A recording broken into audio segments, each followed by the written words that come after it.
May I request that we may now take our seats. Your Excellency, Dr. William Samoei Ruto, President and Commander-in-Chief of the Kenya Defense Forces, Your Excellency Emmanuel Macron, President of the French Republic, His Majesty King Letsi III, Kingdom of Lesotho, Your Excellency Paul Kagame, President of Rwanda, Your Excellency Alassane Ouattara, President of Cote d'Ivoire, Your Excellency Abdel Fattah el-Sisi, President of Egypt, Your Excellency Faustin Archange Touadéra, President of Central African Republic, Your Excellency Azali Assoumani, President of Comoros, Your Excellency Abiy Ahmed Ali, President of Ethiopia, Your Excellency Felix Tshisekedi, President of the Democratic Republic of Congo, Your Excellency Mohamed Ould Zohani, President Mauritania,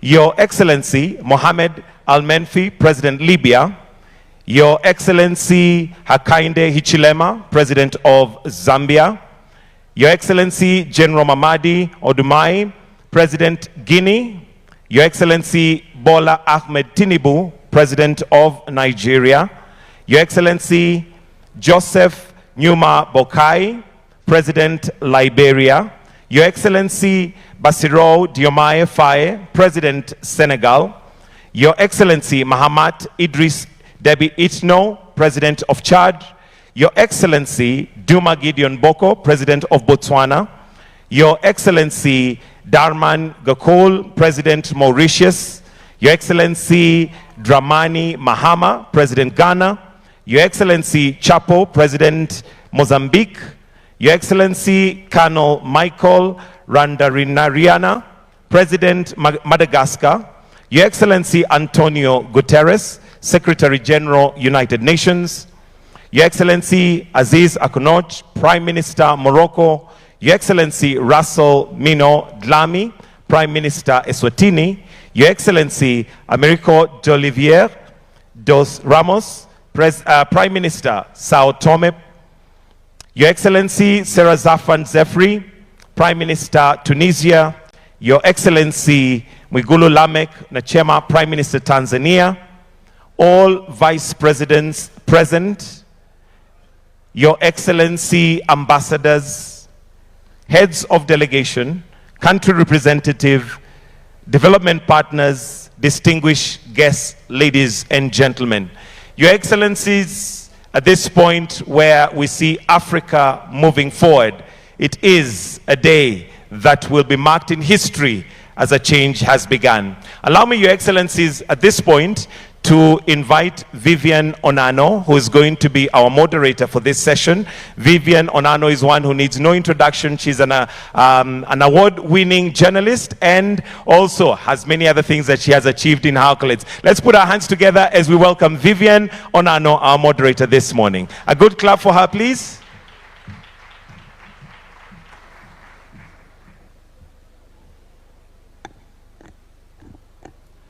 Thank you, Mr. Mike Gitonga, for the kind introduction. Excellencies, heads of states and governments, distinguished ministers, captains of industry, members of the diplomatic corps, fellow young leaders, ladies and gentlemen, good morning. Bonjour, bon dia, salam alaikum. Welcome to the Africa Forward Summit 2026 under the theme Africa-France Partnerships for Innovation and Growth. It is my distinct honor and privilege to serve as the moderator for this presidential opening session. Please allow me to begin by expressing sincere appreciation to our co-host, Son Excellence, Monsieur Emmanuel Macron, President de la République Française, Son Excellence, Dr. William Samoei Ruto, President de la République du Kenya. Please join me in giving their excellencies a warm round of applause for their leadership and commitment to strengthening a renewed Africa-France partnership grounded in mutual respect, mutual cooperation, and shared prosperity. A big round of applause to their excellencies. Excellencies, we gather here today at a defining moment in global history. The world is resetting, and increasingly, Africa is becoming central to what comes next. Today, Africa is the youngest continent on Earth, with a median age of just 19 years. By 2050, 1 in 4 people in the world will be African. This is not simply a demographic reality. It is one of the greatest economic opportunities of our time, if properly invested in. Otherwise, it also risks becoming a major liability. Because when we speak about Africa Forward, we are fundamentally speaking about our young people. Young Africans are already driving transformation across this continent, and this was clearly demonstrated yesterday at the Youth Future Makers Forum, where both President Macron and President Ruto actively engaged with young leaders and entrepreneurs. And with greater investment in education, innovation, entrepreneurship, Africa has the potential to become one of the defining economic growth stories of the 21st century. Excellencies, how do we go from the amazing potential that we have to where we need to be at unprecedented scale and speed? Excellencies, as a young Kenyan, as someone privileged to have studied at Sciences Po Paris, and as someone who has had the opportunity to travel across more than 40 countries in Africa and continues to actively engage with young people and leaders from both Africa and Europe, I genuinely believe that this moment matters deeply for Africa, for France, and for the future of international cooperation itself. Because this summit represents possibility. The possibility of moving beyond old assumptions and building partnerships based on co-creation, co-investments, innovation, trust, and shared growth. This is strategic partnership. Africa today is experiencing one of the fastest rates of urbanization in human history, yet without a commensurate pace of industrialization. Historically, countries such as France achieved sustained prosperity through the combination of demographic growth, urbanization, and industrial transformation. Africa has the demographic dynamism, urban momentum, and now we need to accelerate the rate of industrialization at the required scale to meet the continent's extraordinary potential today and for the future. Ultimately, the Africa Forward Summit will not be measured simply by speeches and declarations, but by delivery, by investments unlocked at scale, by industries built at scale, by opportunities created at scale, because Africa Forward is not simply a slogan. It must become a commitment to build an Africa that works for its young people, an Africa that competes globally, an Africa that industrializes sustainably, and an Africa that helps shape the future of our world. This is the Africa we want. Excellencies, as I welcome our distinguished leaders to come and deliver their official statements, it would be great to reflect on a number of defining questions. What model of growth will define Africa's future prosperity? How can Africa industrialize at scale in ways that are more sustainable, more inclusive, and more competitive? How do you ensure that the partnership between Africa and France is truly equitable, future-oriented, and capable of delivering shared prosperity in an increasingly complex and competitive world? Excellency, distinguished ladies and gentlemen, it is now my distinct honor to welcome to the stage our first speaker, who is our gracious host and co-convener. He is a champion for African economic transformation, an increasingly influential voice in shaping Africa's place in the world, and is very committed to positioning Africa not at the margins of the global economy, but at the very center of its future. Please welcome to the stage His Excellency Dr. William Samoei Ruto, President of the Republic of Kenya. Karibu, Mr. President.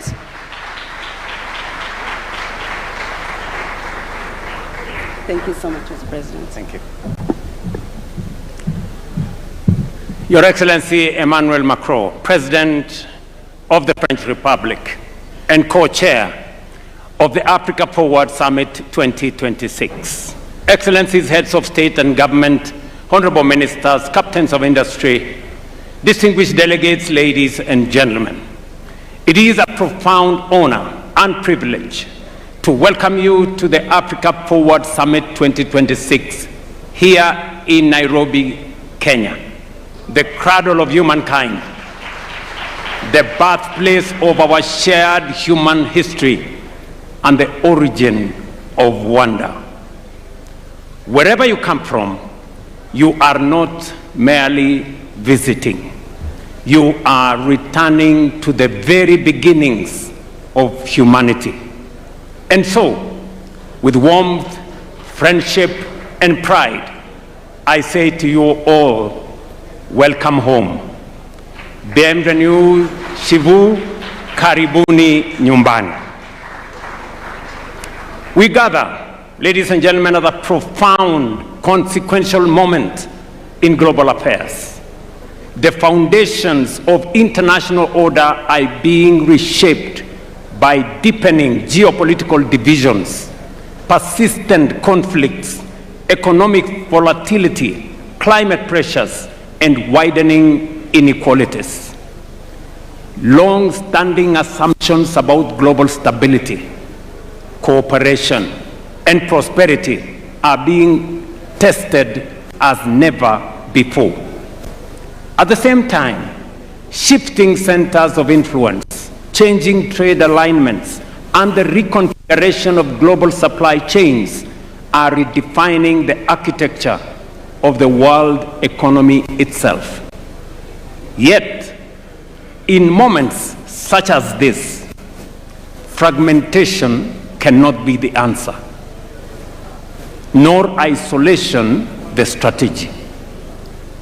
The times before us demand stronger cooperation, renewed multilateralism, and partnerships grounded not on hierarchy, but in sovereign equality, mutual respect, and shared responsibility. It is not how we do it. It is in that spirit that we convene this summit, grounded in our shared conviction that enduring partnerships must not be built on dependency, but on sovereign equality, not on aid or charity, but on mutually beneficial investments, and not on extraction or exploitation, but on win-win engagements. Excellencies, ladies and gentlemen, Africa and France have a unique opportunity to forge a forward-looking partnership that delivers shared progress while advancing Africa's long-term economic transformation. Africa approaches this summit not from the margins of global affairs, but as a strategic actor in its own right, endowed with vast natural resources, expanding markets, and one of the greatest reservoirs of youthful talent and innovation anywhere in the world today. We all know by the year 2050, 1 in every 4 people on earth will be African. That reality alone will shape the future of labor, will shape the future of markets, urbanization, energy demand, and global economic growth. Over the course of this summit, our deliberations will focus on priorities fundamental to Africa's development trajectory and long-term prosperity. Among them, domestic mobilization of resources for Africa's development at scale, reforms of the international financial architecture, development of transport, logistics, and connectivity infrastructure, energy transition, and green industrialization, and of course, youth skills development to foster creativity, innovation, entrepreneurship, and AI-driven transformation. First, we must confront with honesty and urgency the question of how Africa finances its own transformation. The era in which Africa's development was principally framed through aid, dependency, and unsustainable borrowing must give way to a new paradigm grounded in investment, innovation, domestic resource mobilization, and strategic partnerships built on sovereign equality and mutual benefit. Because Africa is not part of the global problem, Africa is in fact the solution to the global challenges that exist today, including those of Africa. Our continent possesses vast natural resources, critical minerals, fertile land, immense renewable energy potential, expanding consumer markets, dynamic entrepreneurs, and the youngest population in the world. What Africa requires today, friends, is not charity, but investments, not extraction, but value creation, not dependency, but mutually beneficial partnerships capable of unlocking shared prosperity. That is the essence of the Africa Forward Summit. It is about recalibrating Africa's place in the global order. It is about redefining engagements with Africa, including with long-standing partners such as France, away from outdated models of aid and asymmetrical dependency towards a framework anchored on investment, enterprise, innovation, industrialization, and mutually beneficial cooperation. And we are very clear about this. The current international financial system remains structurally unequal. African countries continue to face disproportionately high borrowing costs, constrained access to concessional financing, and distorted risk perceptions that are frequently disconnected from economic realities that exist in this continent. The bias embedded within global credit rating systems continue to penalize African economies, increase the cost of capital, and discourage long-term investments into productive sectors.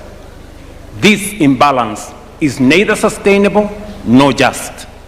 It is one of the principal constraints on Africa's ability to finance infrastructure, industrialization, climate adaptation, and economic transformation at the scale that is required. That is why Africa has supported the establishment of the African Credit Rating Agency, an important step towards ensuring fairer, evidence-based, and context-sensitive assessment of African economies and investment opportunities. Its purpose is not to replace existing global institutions, but to correct long-standing distortions in risk perception that continue to increase the cost of capital for African countries and continue to discourage long-term investment into productive sectors. At the same time, we must recognize that the World Bank and the International Monetary Fund alone cannot finance Africa's development ambition. We have to be realistic. Even as reform efforts continue, the scale of Africa's transformation requires us to rethink the sources, structures, and instruments of development finance itself. Africa must increasingly finance Africa. Let me repeat that. Africa must increasingly finance Africa. What do I mean? Across our continent, enormous pools of domestic capital remain underutilized. Africa today holds more than $4 trillion in long-term domestic savings, including over $1 trillion in pensions and insurance assets, and more than $500 billion in central bank reserves. I am not talking about Europe, I'm talking about Africa. Yet, paradoxically, while this capital exists within African economies, governments across our continent continue to struggle to finance critical infrastructure, transport corridors, energy systems, industrial parks, logistics networks, and even affordable housing. There is capital in Africa, but Africa's development projects remain starved of financing. The issue, therefore, is not liquidity. It is risk architecture. That is why Africa is laying the foundation of a stronger, more resilient, and more self-sustaining financial architecture. Kenya, therefore, reaffirms its very strong support for the Alliance of African Multilateral Financial Institutions as a strategic platform for coordinating capital mobilization, risk sharing, and project execution across our continent. You remember, colleagues, that we did endorse at the last AU summit the Alliance of African Multilateral Institutions, starting with the World Bank and all the other institutions. Through institutions such as the Africa Development Bank, Africa Export-Import Bank or Afrexim Bank, Africa Finance Corporation, the Trade and Development Bank, Shelter Afrique Development Bank, Africa 50, and Africa Trade and Investment Development Insurance, Africa is steadily strengthening its capacity to finance infrastructure, industrialization, trade, housing, climate resilience, and economic transformation. These institutions are more than financial intermediaries. They are instruments of African agency, strategic sovereignty, and collective self-determination. Friends, we must believe in ourselves.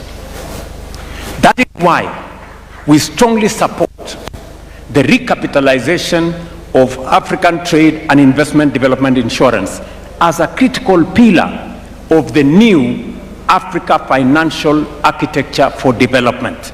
And I must thank the President of the Africa Development Bank, who is right here with us, for spearheading this effort together with all the other multilateral institutions. This is because Africa does not need more fragmented institutions. Africa needs coordinated financial firepower, capable of financing infrastructure, industrialization, trade corridors, and energy transformation in our continent on our terms. It is in this spirit that the proposed new Africa Financial Architecture and Development Framework, NAFAD, as we are calling it, seeks to align African multilateral institutions, sovereign investment platforms, pension systems, development banks, and private capital behind a coordinated continental investment strategy. Its objective is simply and simple but transformative: to retain more African savings within Africa and channel them into productive, bankable, and transformative sectors of our economy. NAFAD is designed to unlock long-term domestic institutional capital by creating credible project pipelines, harmonizing investment frameworks, strengthening regional capital markets, and establishing mechanisms that de-risk strategic public investments. By lowering risk and risk perception and improving project preparation, African pensions and insurance funds will be better positioned to invest confidently in infrastructure, industrialization, energy, housing, and regional connectivity projects across our continent. And by the way, I am still talking about resources that are African, our own resources. Ultimately, NAFAD represents Africa's collective effort to build financial sovereignty by aligning African institutions, African savings, and African capital markets behind Africa's development priorities. And Kenya has already begun implementing the elements of this vision through the establishment of the National Infrastructure Fund, a platform designed to mobilize long-term domestic capital into strategic national projects. Already, our new National Infrastructure Fund has mobilized approximately $1 billion in the last 4 months, demonstrating the enormous potential that exists within African economies themselves. And this is money we have just mobilized here in Kenya. As government, we are deliberately partnering with the private sector to build confidence, reduce risk, and crowd in investment into transformative public infrastructure. Our objective is simple: to create credible mechanisms through which private capital can participate securely and profitably in Africa's growth story. Kenya's experience demonstrates what domestic resource mobilization can achieve. Over the last 3.5 years, we have mobilized nearly $4 billion locally for our affordable housing program. Through innovative domestic financing mechanisms, we are investing in housing, creating jobs, supporting enterprise, and expanding home ownership, while restoring dignity to millions of Kenyan citizens.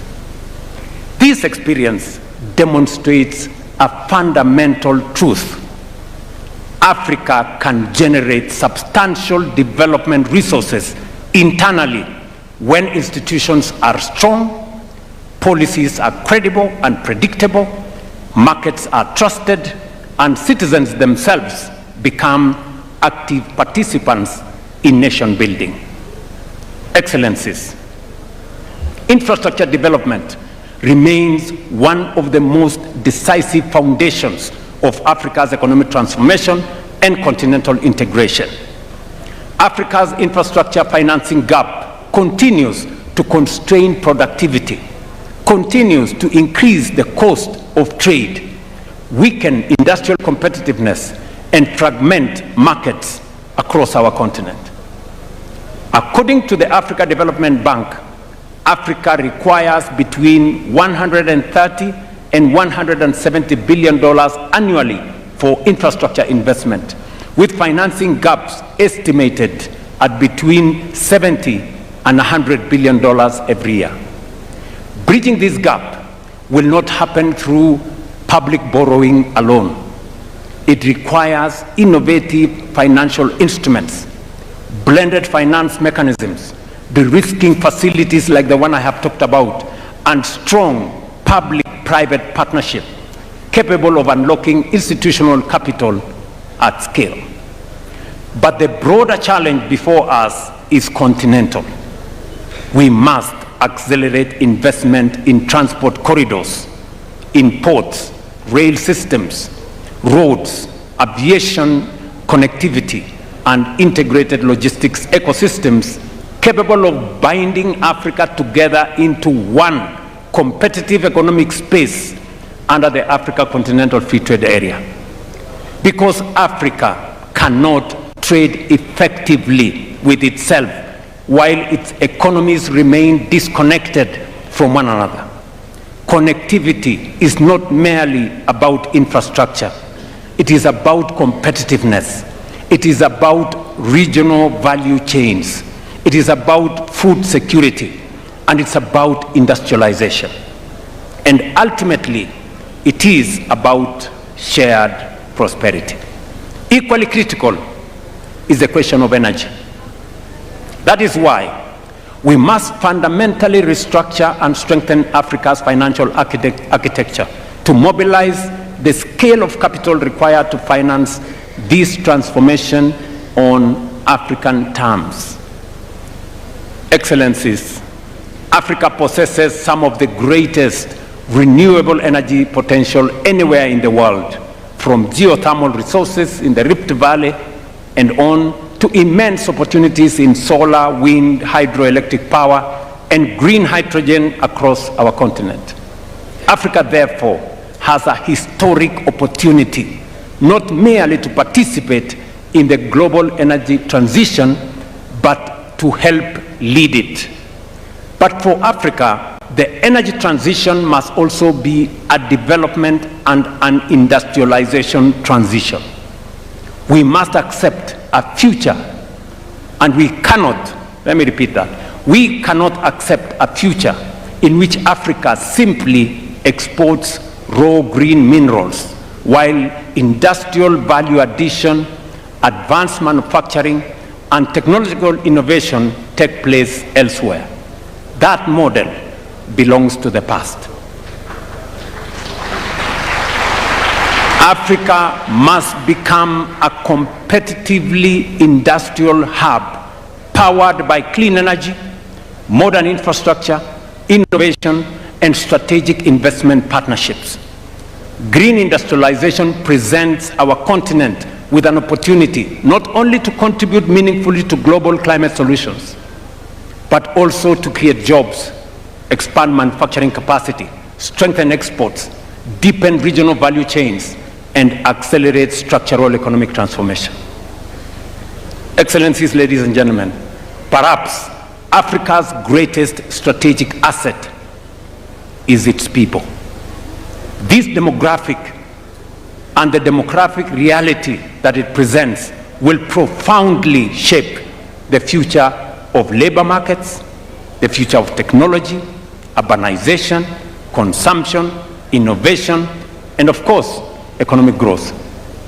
Our youth population is not a burden to be managed. It is an extraordinary strategic advantage to be invested in. But demographic potential does not automatically become demographic power.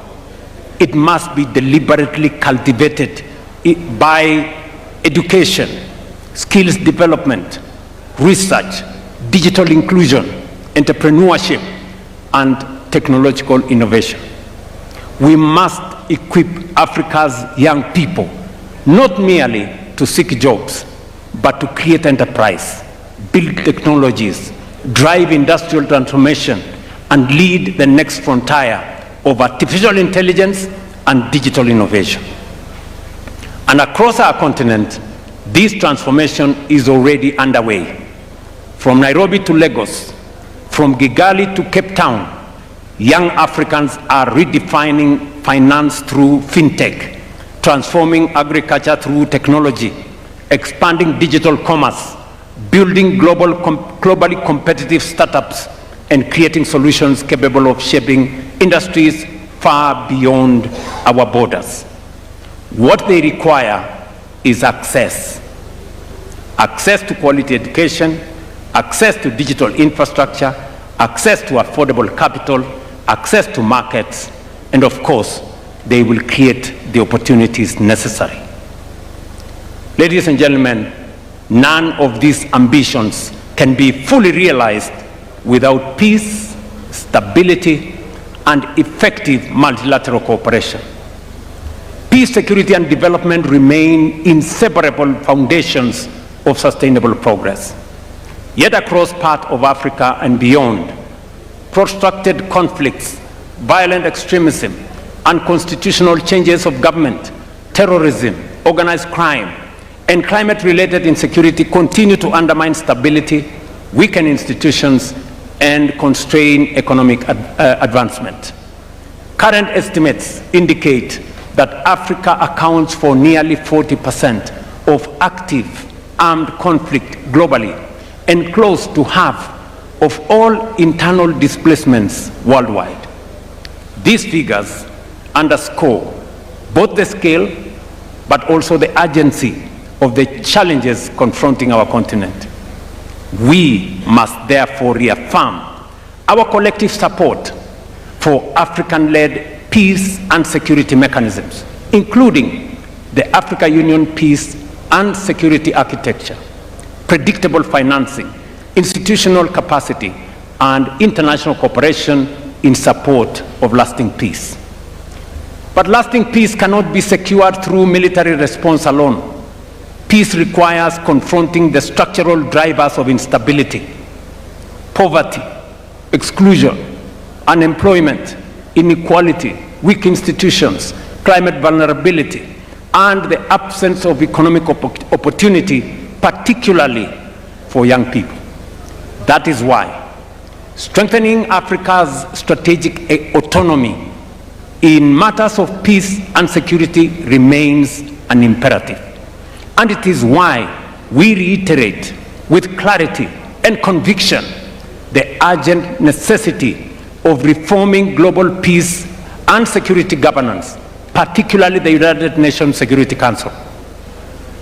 It is both indispensable and unconscionable that a continent of nearly 1.5 billion people, represented by 54 sovereign states and constituting one of the largest blocs within the United Nations, continues to remain excluded from permanent representation on the Security Council.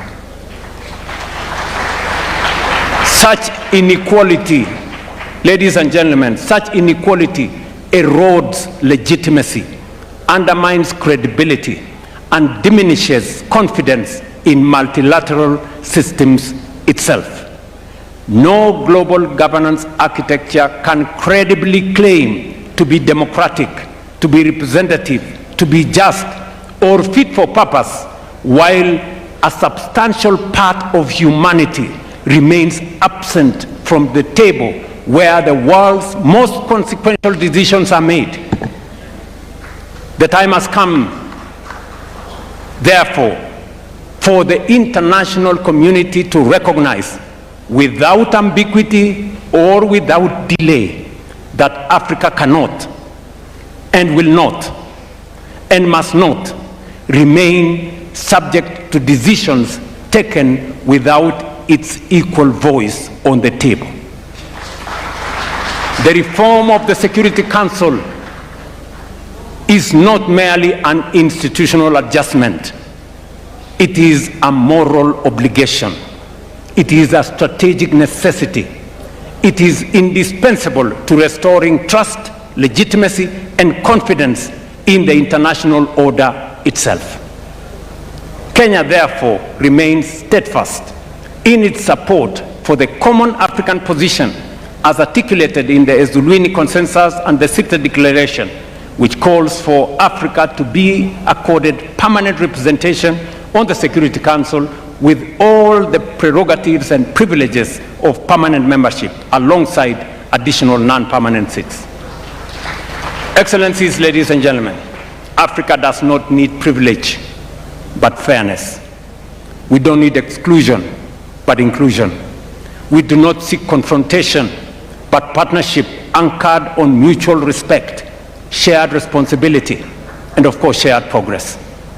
This summit, therefore, presents us with an opportunity to define a new era of engagement between Africa and its partners, an era based not on dependency, but on dignity, not on extraction, but on value creation, and not on short-term transactions, but on long-term shared prosperity.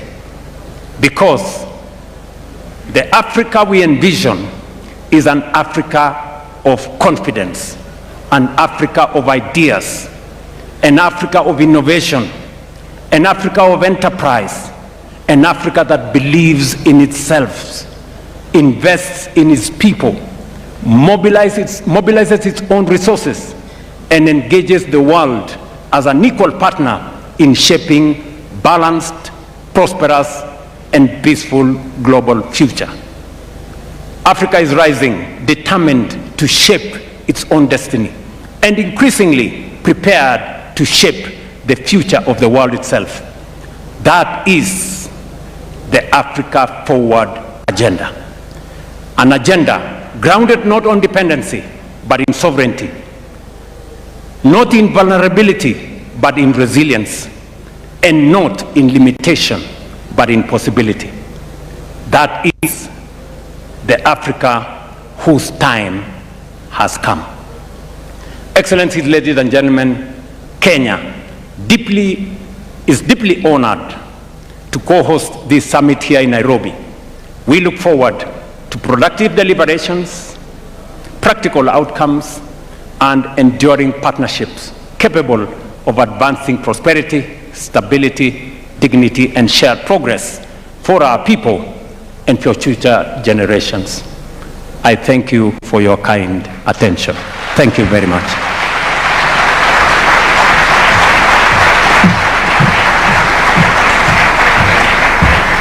Thank you, Your Excellency, for the warm welcome and for reinforcing Africa's economic position today and the importance of partnerships such as the Africa-France partnership. Asante sana, Your Excellency. And now it's my profound honor to welcome to the stage our next speaker, who is also our co-convener. He's a global leader who has consistently championed international cooperation and a world of rules-based order, has been at the forefront of advancing dialogue on global economic reform and strategic partnerships between Africa and France. Please welcome to the stage His Excellency, Mr. Emmanuel Macron, President of the Republic of France. Bienvenue, Monsieur le Président.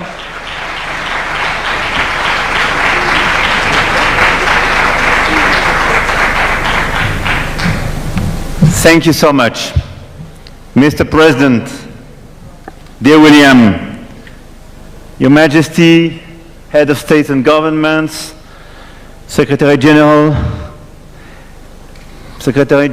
of Permanent Commission of the African Union, Secretary General of Francophonie, Ministers, Ambassadors, Entrepreneurs, ladies and gentlemen, Asante sana, Mr. President. And I will switch in French, if you allow me. Le président a tout dit. Et donc, je veux juste rajouter quelques convictions pour qu'ensuite on puisse passer à nos travaux. C'est un nouveau type de sommet, c'est une nouvelle philosophie, et donc nous allons aller au bout de cette philosophie. D'abord, ce sommet a commencé par des rencontres de la jeunesse, des entreprises, de la culture, du sport. Et d'ailleurs, nous allons juste après... with the captains of industry with whom we'll be able to discuss things. But deep down, the conviction that I wanted to share with you is that the agenda that Africa and France need to have, the one that I stand for, must not look backwards, but just look straight ahead. As President Ruto just said, we need to keep our eyes ahead.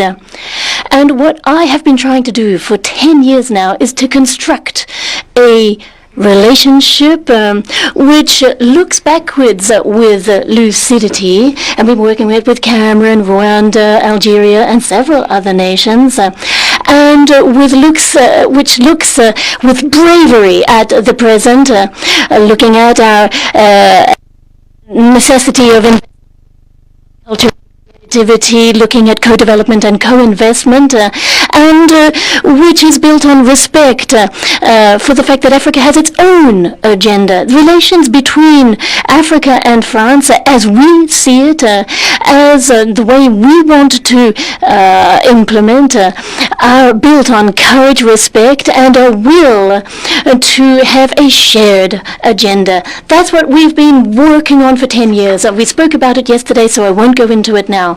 Why am I so convinced that this is the right way 10 years down the track? because the challenges of Africa and Europe are shared challenges. We all want peace, prosperity, sovereignty. Europe has always been fighting for this, and after the Second World War, the EU was built on this struggle for peace and sovereignty, and now the European agenda is indeed one built on strategic autonomy so as not to depend on American or Chinese power, and when we want to defend the rule of law, international law, we believe in equality, in equal footing trade relations. We defend the climate. That is what Europe is all about.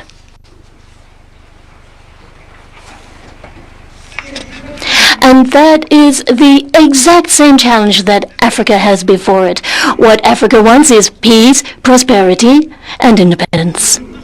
And deep down, this partnership that is embodied here in this Africa Forward Summit is a bond between Africa and Europe. This is what France is working for: peace, prosperity, and this strategic independence. It's a very powerful thing, and if we can do this, then it will enable us to reconstruct together a multilateral order that has been thrown into upheaval, been jeopardized, affects all of us. And deep down, this can be a strong basis for moving forward together. And in terms of peace, I don't want to repeat what President Ruto said. Peace is going to require African unity, and I really firmly believe this. And I'm delighted to see so many of my brothers here, heads of state and government from so many nations who have come to Nairobi. I know that you're all very busy, so I'm very grateful to you for making this, because it really does share this image of a united continent. From Maghreb right down to the Indian Ocean, the south of the continent, Western Africa, Central Africa, and Eastern Africa. Remember, all of these different parts of Africa, given that it is so large, are all part, nonetheless, of one continent with a shared agenda. Which means that if we want to be beside you, it means that we have equal representation, better representation for Africa in international instances such as the UN, the financial institutions, and we want it represented in the Security Council of the UN.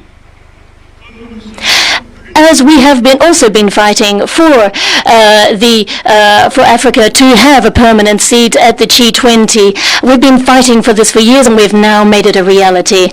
And we are fighting for an agenda, along with the Secretary General. We've been talking about this for an African UN presence, which will be all the better placed to defend its own peace and security operations, and particularly through the UN missions. We hope to see all the wherewithal given to Africa to ensure its own sovereign security. The African continent needs better representation, and Africa has the capacity to build on its strengths. So what we stand ready to do is assist you financing that with a reworked security arrangement which is respectful of the sovereignty of each African country, but never eclipsing each nation's sovereignty. And I'm delighted to hear from your introductory remarks a moment ago that we can build together a shared agenda to overcome the peace and security challenges that we face, and continue to work together so that the whole of the UN can move forward on a more equitable basis. Prosperity next. With President Ruto, I was discussing this. I think that he is absolutely right when he's talking about the prosperity of the continent. It's clear, it's simple. what I'm offering is not to offer assistance. Those days are behind us. And we know that there are budgetary challenges in some instances, security challenges in others. These are realities that we need to be realistic about, but we need to rethink our North-South relations. And we need to look with lucidity at all of the cross-cutting benefits that Africa can derive from its diaspora. Those who are working very, very hard in many of our countries and send remittances back home are another important lever that we must not overlook. But the main notion I want to focus on is co-investment. What is co-investment able to achieve? It means investing in human capital, the young talents in Africa, in a formal economy. One of the major difficulties here is too much of the African economies that are underneath the tip of the iceberg is informal economy. It's about time we brought them into the value chains and to structure your agricultural sector and your industrial sector in such a way that it will be stronger than ever, so that Africa will no longer be seen as a place for rare earths and other resources to be extracted, but rather to be a partner. So we are working towards a transformation of investment relations, investing in value chains, energy, sustainable development, building on your strengths and your youth and your talent. And this is what the Business Roundtable is hopefully going to enable us to structure by looking at investing in AI, health, the blue economy, and sustainable agriculture. So what we need to do is look at the partnership that we want together through a logic of investment. And this is where we see this agenda of prosperity and sovereignty altogether. Getting Africa forward on the economic level means greater sovereignty and autonomy. It's important for Europeans as well to have more strategic autonomy in its partnerships. We need to ensure that we do not become dependent on the two major powers who in some ways look like they're going to eclipse everything. And it's not just France and Europe today who are going to mobilize all of the critical minerals or rare earths that we're going to need for the future. It's neither France nor Europe that will be here giving you diktats on the way forward. No. Those days are way behind us. No, the European agenda has every interest in seeing you march strongly towards a sovereignty and autonomy because they're the same goals that we have. And if you are successful in this hunt for sovereignty, be it with agriculture, with economy, or wherever, then you are also offering more solutions to us. So your success is our success. So when you invest in your populations and have them succeed, that means fewer people fleeing poverty. And so this again is our success and your success hand in hand. So here what I want is for all of us to take a leap together.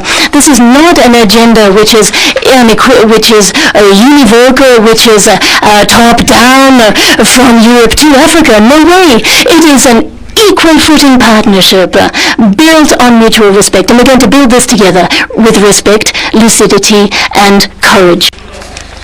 And that is why, if we're going to be successful in this, we need business leaders, and that's what we announced yesterday. And this is a big first, 23 billion euros of investment in the private sector. These are for industry, for firms in the fully private sector companies in Africa. These 23 billion euros of investment is 14 billion for French firms in Africa, 9 billion in investments for African businesses on our continent. On your continent. And so this, we're hoping, will be the jolt that we need to inject more momentum into the process. All of this is going to, as President Ruto said, be based on quite simple things. A new partnership, a new vision for managing resources, for sustainable agriculture, for having tax and financial policies that are more consistent. It's also going to mean that we can mobilize international funding better, be it the World Bank, be it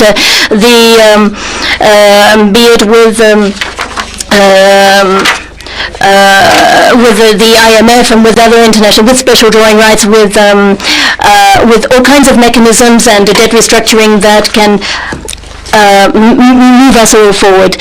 So it's a true strategy for guaranteeing peace, and that is why the ITD here in Nairobi is so important. We're going to be able to work with you, with the ATD, so as to move forward so that ATD can play its full role continent-wide, and in this way prove successful. This strategy is a whole new paradigm shift, and it's going to require a new financial paradigm shift. And this is all part of our shared strategy. Other than that, I would say President Ruto said what I wanted to say, that I think this summit embodies our new partnership, and I think he said it better than I ever could, so I want to endorse what he said. In a moment's time, we will be meeting with business leaders. We'll be discussing growth. We'll be discussing finance and investments, and then after that, we're going to have the outcome of this Africa Forward Summit with the declarations of those investments, and then together with President Ruto, we're going to bring to the G7 in Evian, on behalf of all of you, the message from this forum, and then throughout the year, at the IMF, World Bank, at the UN, we are going to showcase and push this shared agenda. And that is why this summit, in my opinion, is going to enable us to jointly set forward our upcoming path.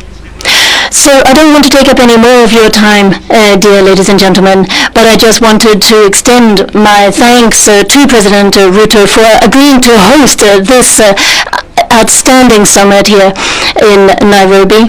And I'm delighted to be here with you, with my brothers and sisters from all around Africa.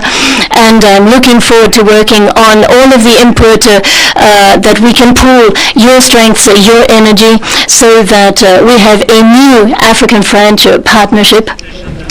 This agenda for peace and prosperity is something that I truly aspire to. And it's something that, with a lot of respect and humility, that I want to put at the service of this continent, the world's youngest continent. And even last year, we had the strongest rate of growth from around the world. So it's not only the continent of the future, it's already a power and a strength in the world today. And I am proud to be standing at your side and to try humbly to build with you this agenda in which we will be investing heavily. We want to work with you. Long live friendship between Africa and France. Thank you.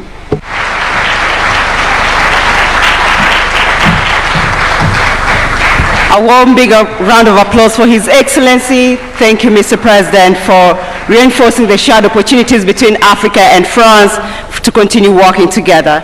And now I'd like to please welcome on stage one of the world's foremost champions of multilateralism, peace and security, sustainable development, and global solidarity. Please welcome to the stage His Excellency, Mr. Antonio Guterres, Secretary General of the United Nations. Welcome, Your Excellency.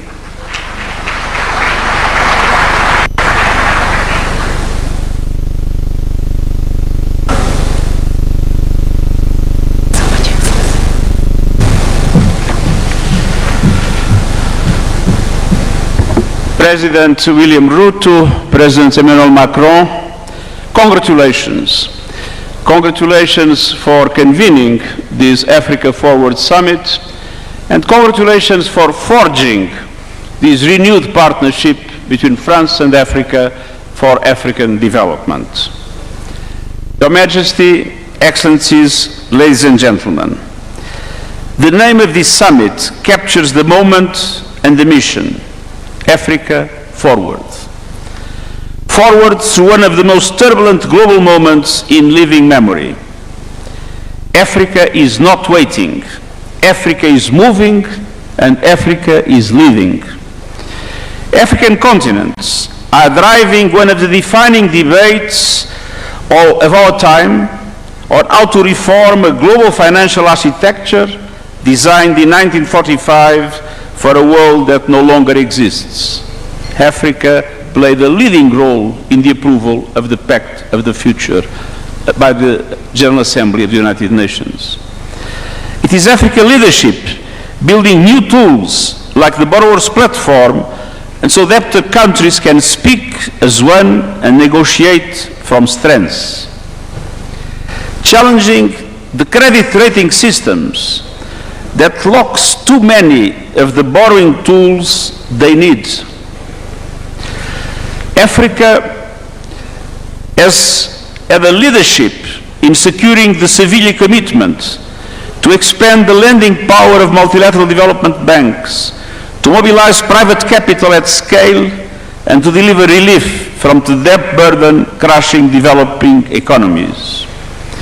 It is African leadership through the African Development Bank that is advancing a bold vision to reform the continental's financial architecture from within, mobilizing African resources for African priorities and prosperity.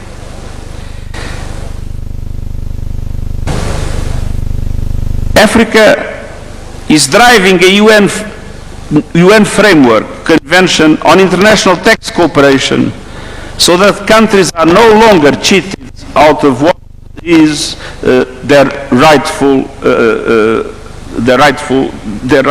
what is rightfully theirs. And I want to praise the African leaders that have understood that is absolutely essential also to do everything with the adequate policies and strategies to mobilize a much stronger share of national resources in order to be able to accelerate the development of the continent. And it is African leadership, alongside the small island states and other developing countries on the front lines, that has placed the climate emergency where it belongs, at the center of the global agenda. This is not a continent waiting for solutions, this is a continent producing them. But let us be honest about what stands in Africa's way. A global system designed without Africa and still largely operating without Africa, perpetuating century-old injustices. A continent of more than 1.5 billion people with no permanent seats on the UN Security Council, as was referred by President William Ruto. Without the voice, the representation, and decision-making power it deserves inside the international financial institutions that shape this economy, it's not Africa that loses, it's the world that loses the fact that the voice of Africa is not conveniently taken into account. Meanwhile, as we all know, official development assistance is collapsing. Aid budgets cut, partnerships unwound, commitments walked back just as the need is greatest. So this is not only a financial crisis, this is a crisis of solidarity. Take climate change. Africa did not cause it, yet the continent is warming faster than the global average, bearing the harshest consequences in displaced communities, lost harvests, and economic shocks.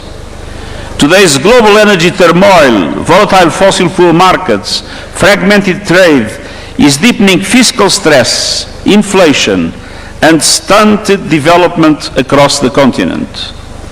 Africa must be at the center of climate justice. The continent holds 60% of the world's best solar potential and receives 2% of global clean energy investments. with the right finance, Africa could generate 10 times more electricity that it needs by 2040 entirely from renewables. Yet, 600 million Africans still live without electricity.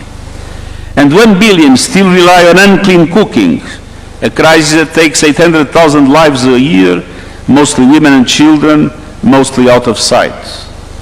And on average, the continent faces borrowing costs twice as high as OECD countries as an average, draining resources that should be building the future. That is not a market verdict on Africa. It is a verdict on the injustices of the system. The continent also holds extraordinary reserves of the critical minerals the green transition depends on. For too long, the pattern has been the same. Africa's resources have been extracted, the value captured elsewhere, the environmental damage left behind. The United Nations panel on critical energy transitions minerals points the way.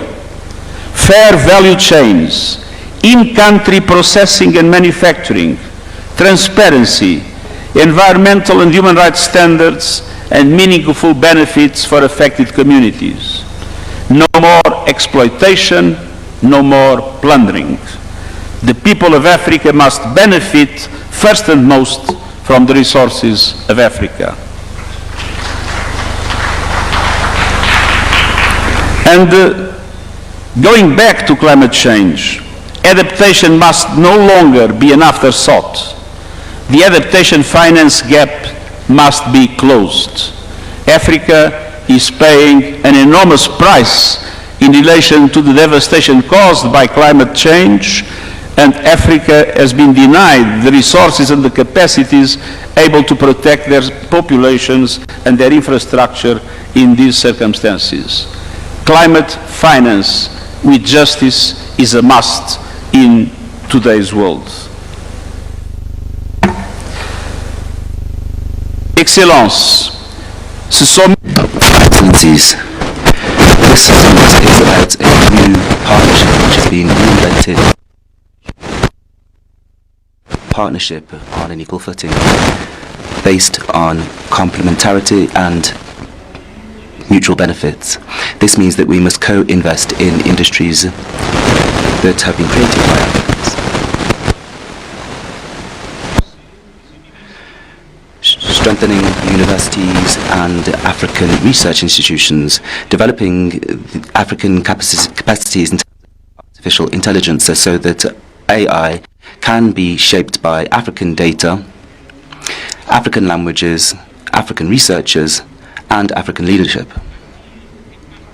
Building partnerships which are built on the roadmaps of Africa, the free trade areas in Africa, the Agenda 2063, and the national development priorities. And this means funding African priorities with fair conditions for all, with capital that is accessible. The biggest transformation of this century is a market but a generation. And by 2050, 1 out of 4 people on the planet will be African. Unis à ce sommet montre déjà jana katika do rosto da nueva alianza. في كل مكان في هذه القارة الذين construisent, s'organisent, cultivating, and they are asking for inclusive democratic governance and responsible institutions. Dear friends, the continent is not just an African challenge. When Africa succeeds, the entire world wins.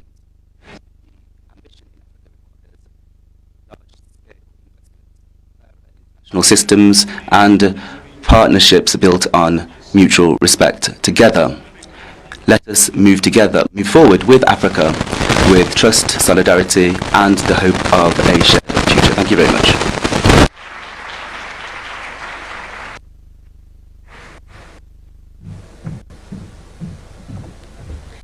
Another big round of applause for His Excellency. Thank you so much.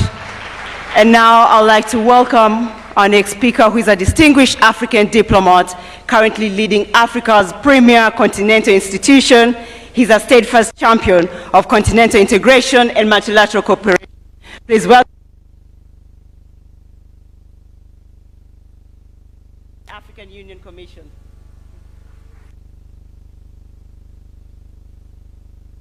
Monsieur William Ruto, président de la République du Kenya. Excellence, Monsieur Emmanuel Macron, président de la République française, co-initiateur du sommet Africa Forward. Excellences, Mesdames et Messieurs les chefs d'État et de gouvernement. Excellences, Monsieur le secrétaire général des Nations Unies, Mesdames et Messieurs. D'emblée, j'aimerais adresser nos remerciements au Kenya pour l'accueil de cet important événement. À travers cette rencontre, le Kenya et la France souhaitent impulser à l'Afrique une dynamique de progrès. En effet, l'Afrique doit se positionner pour peser sur les décisions globales. La géopolitique internationale est perturbée. L'économie mondiale vacille. Le multilatéralisme et la sécurité collective sont remises en question. Dans ce contexte incertain, notre continent se doit d'être aux avant-postes de l'alternance. Il est indéniable que l'Afrique possède des atouts majeurs: démographie et jeunesse, terres et ressources minières, énergie renouvelable et hydrocarbures. En effet, transformer le continent résident the transformation of these assets into advantages, diversifying our economy. This is part of the recipe for success. Excellencies, ladies and gentlemen, it is possible to develop technology at a lower cost to train young people and our women. Energy will be the major factor. The competitiveness of our economy will require affordable capital. It is estimated that $690 billion, with 80 billion of illicit financial flows and 115 billion in annual additional costs.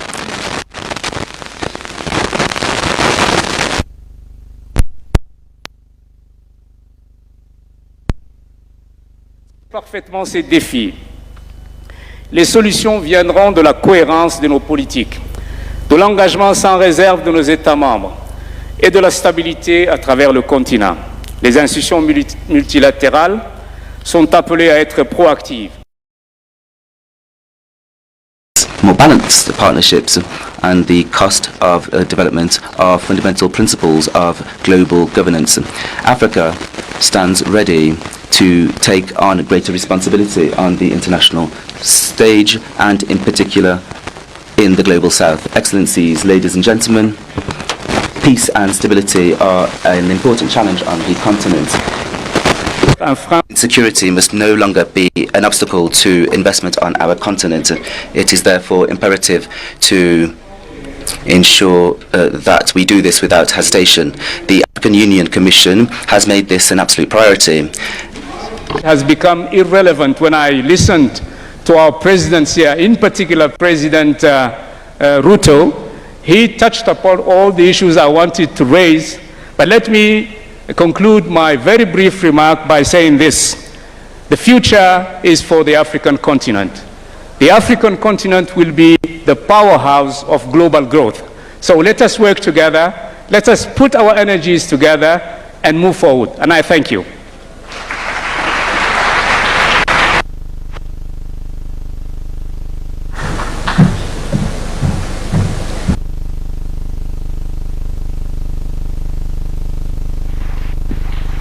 Your Excellencies, please allow me to briefly highlight the high-level roundtable discussions that will continue throughout the day. Immediately following the opening session, we'll proceed to the high-level plenary on energy transition and green industrialization in the adjacent room, Savo B. It's just right next. This will be followed by a high-level working lunch session on the reform of the international financial architecture, Savo C. Following the lunch working session will be a plenary on peace and security. Thereafter, we will then transition into parallel roundtable discussions on artificial intelligence and digital technologies, blue economy, health, and agriculture. In parallel, there will also be a special session on Congo Basin Climate Commission ahead of the closing ceremony to ensure the smooth flow. And would like to now invite all the presidents and heads of state to a family photo, which we're going to take right here on stage. So I'll kindly request that all the excellencies for a family photo before we exit. All presidents and heads of state to kindly just be here on stage for a family photo.